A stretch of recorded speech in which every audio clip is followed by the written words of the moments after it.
Buenas noches con todos, mi nombre es Edgar Fernando López Carpio, soy estudiante de la Universidad Nacional Jorge Basadre Groman de la carrera de Educación, Computación e Informática. En esta oportunidad les voy a hablar del marxismo. Primeramente vamos a hablar algo de la biografía de Carlos Marx. Carlos Marx nació en Alemania en 1818 y murió en 1883. Fue un pensador y activista revolucionario cuyo pensamiento filosófico ha tenido vastas consecuencias históricas, desde la Revolución Rusa en 1917 hasta la caída del muro de Berlín en 1989. Las principales obras de Carlos Marx y Federico Engels es El Capital y El Manifiesto del Partido Comunista. Existen muchas corrientes marxistas, como es el marxismo-leninismo, el marxismo troiquista, el marxismo humanista, el marxismo analítico, y así existen más corrientes marxistas, pero todas parten del pensamiento de Carlos Marx. Y muchas de las corrientes marxistas a veces se critican y hasta se contraponen. Pero como hemos dicho, todas parten del pensamiento de Carlos Marx y Federico Engels. Básicamente del materialismo histórico y del materialismo dialéctico. Carlos Marx tuvo como mentor ideológico a Federico Engels. ¿Qué nos dice Federico Engels? Federico Engels nos dice que la realidad de las cosas está en el mundo ideal, o sea, en el mundo de las ideas, que primero es la idea y después es la materia. Él nos dice que el universo está en una constante contradicción, y es por eso que las ideas también están en una constante contradicción. Hay una idea primigenia llamada tesis y también tiene su idea contraria llamada antítesis. Estas dos leyes o estas dos ideas entran en conflicto y sale una idea suprema, a la cual la llamó síntesis. Pero para Carlos Marx, no es la realidad de las cosas no es está en el mundo ideal, sino está en el material. Nos dice Carlos Marx que primero es la materia y después la idea, que el pensamiento de cada uno de nosotros está determinado por un proceso histórico. Es como una persona de la edad media no va a pensar igual que una persona de la actualidad. ¿Por qué? Porque tienen realidades distintas. O sea, primero es la materia y después la idea. Es igual que una persona que vive en la opulencia no va a pensar igual que una persona que vive en la miseria. Porque tienen dos realidades distintas. O sea, primero es la materia y después es la idea. Ahora, Carlos Marx nos habla del materialismo dialéctico. El materialismo dialéctico se basa en tres leyes fundamentales. Una que es la unidad y lucha de los contrarios, otra es de los cambios cuantitativos a cualitativos y otra es la negación de la negación. Y para ver esto mejor vamos a poner un ejemplo. A ver, un ejemplo es nosotros, ¿no? Nosotros mismos. Cuando somos niños, ¿qué pasa con nuestro estado de niño? Es negado. ¿Por qué? Por adolescente. Ahora, somos adolescentes y también es negado. ¿Por qué? Por joven, ¿no? Ahora ya no somos adolescentes, sino somos jóvenes. Ahora el joven es negado y ¿qué pasa? Pasa a ser adulto. Y el adulto es negado y pasa a ser anciano. Entonces acá estamos viendo también las tres leyes. Ya hemos visto la negación de la negación, que se niega en un proceso de desarrollo. Ahora, de los cambios cuantitativos a cualitativos, como así, pasado un determinado tiempo, pasa de ser niño hasta anciano. Entonces va cambiando en calidad. Y la ley lucha de los contrarios. ¿Por qué? Porque para que exista el niño tienen que existir los demás estados, o sea, el joven, el adolescente, el anciano, ¿no? Y para que exista el anciano también tienen que existir los otros, ¿no? El niño, el adolescente, el joven. Entonces ahí se da la ley y lucha de los contrarios. Carlos Marx también nos habla del materialismo histórico. Para Carlos Marx ve de otra manera la historia y nos dice que la historia es una constante lucha de clases. Es por eso que en el manifiesto del Partido Comunista, Carlos Marx y Federico Engels nos dicen que el motor de la historia es la lucha de clases. Y también podemos ver un ejemplo, ¿no? En la antigüedad existía la esclavitud y existían dos clases sociales, o sea, el amo y el sirviente, que eran antagónicas, pero una necesitaba de la otra para existir. Y el esclavismo es negado, ¿por quién? Por el feudalismo.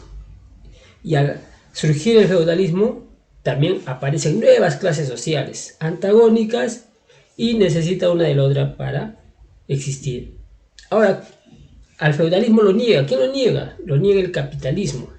Y cuando surge el capitalismo, se crean o se generan nuevas clases sociales. En este caso, el burgués y el proletario. Son antagónicas también, son antagónicas porque tienen ambos intereses opuestos, pero necesita una de la otra para existir.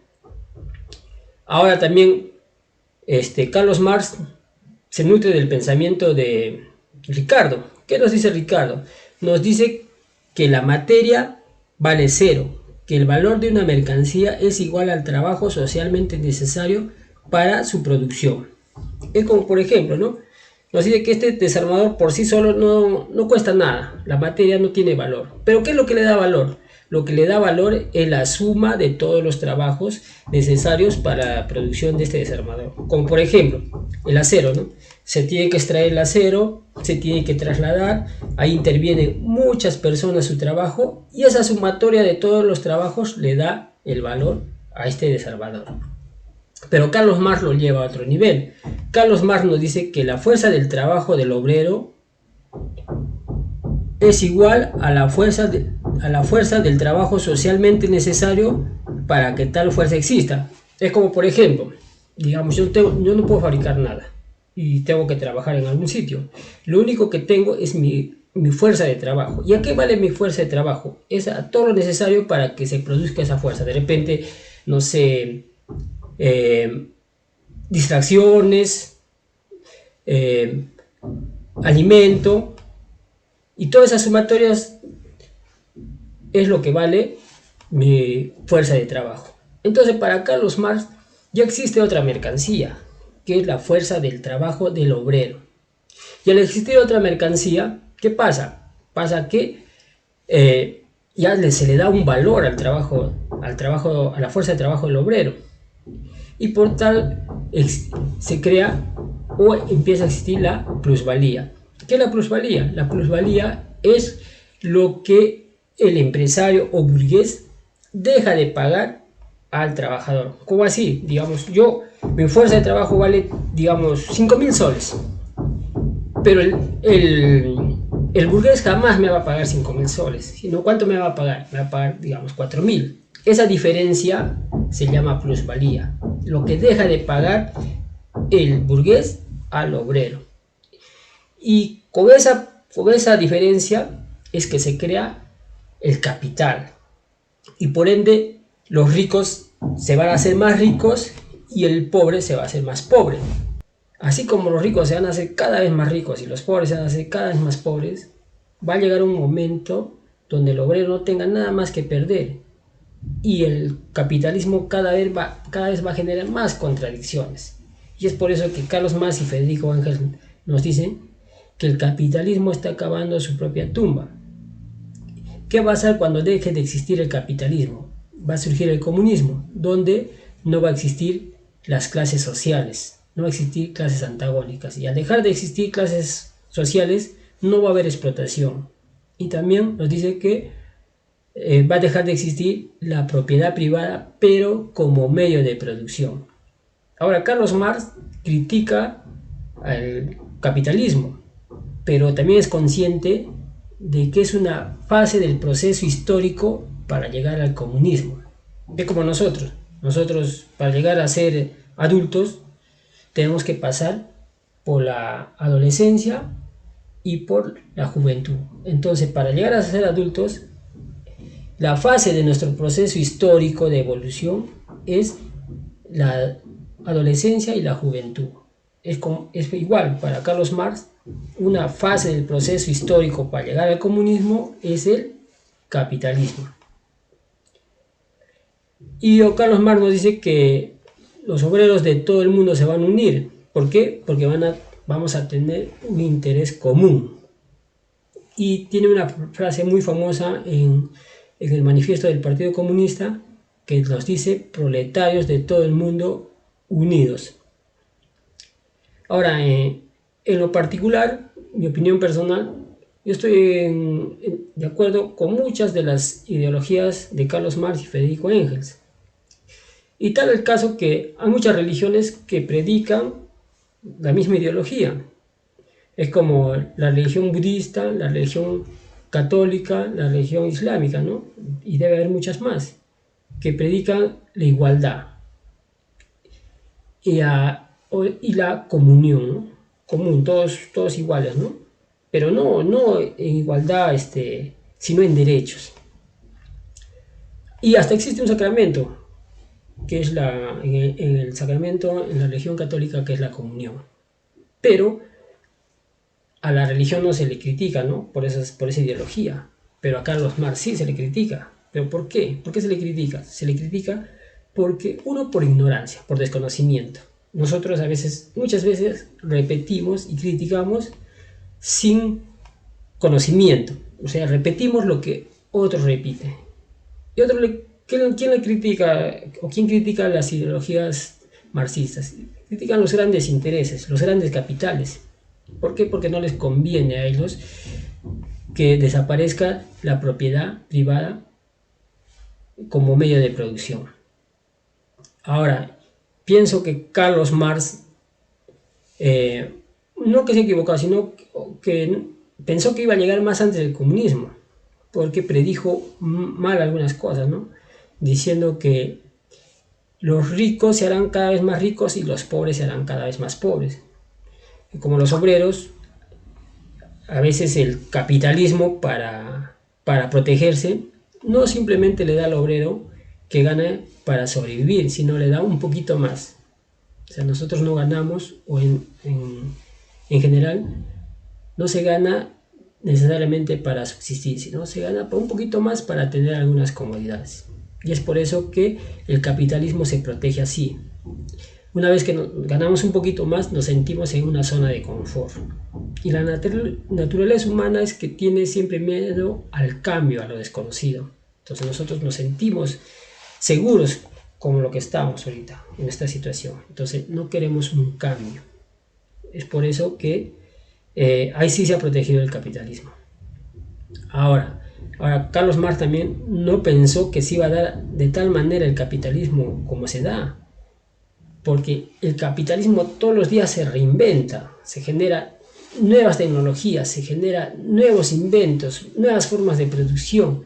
Entonces todos los días muta, de tal manera que estamos en una sociedad líquida, de constante cambio. Hasta las instituciones más sólidas que se creía han mutado. Es como la familia ya no es igual que hace unos años atrás. Todo muta, y eso debido a la globalización y al capitalismo. Carlos Marx también predijo la globalización, pero no lo llama globalización, pero predice ese fenómeno, ya da las ideas de cómo va a ser la globalización. Ahora, pienso que en algún momento se va a dar el comunismo, sí, de repente, ¿no? Pero no en un tiempo muy cercano, sino de acá, de repente, a muchos años. Y sería bueno. ¿Qué pasaría con un mundo comunista? Yo pienso que al comienzo se va a cometer muchos errores. ¿Por qué? Porque es de error y prueba, es como el capitalismo. El capitalismo no ha surgido tal cual lo conocemos ahora, sino ha surgido de error y prueba. Ha habido errores y se han corregido algunos errores. Es igual el comunismo, al comienzo no va a ser todo de lo mejor, ¿no? Siempre va a haber errores, y esos errores en ese proceso histórico se tendrán que desarrollar. Bueno, eso es todo. Muchas gracias. Hasta la próxima.